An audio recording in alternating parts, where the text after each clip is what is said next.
তো আসসালামু আলাইকুম গাইস, কি অবস্থা সবার? আশা করি সবাই ভালো আছেন। তো আমিও আল্লাহর রহমতে ভালো আছি। তো অনেকদিন পরে আপনাদের মাঝে নতুন একটা ভিডিও নিয়ে হাজির হয়ে গেলাম। শুধু অসুস্থতার কারণে আপনাদের মাঝে ভিডিও আনতে পারি নাই, এর জন্য সরি গাইস। তো গাইস, আপনারা অবশ্যই আমার ভিডিওর থাম্বনেল দেখে অবশ্যই বুঝতে পারছেন কি টাইপের ভিডিও হতে চলেছে। তো আমরা কোনো প্রকার গান স্কিন ছাড়া একটা ম্যাচ বুইয়া করতে হইব।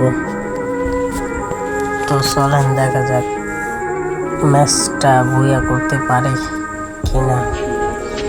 চলেন দেখা যাক।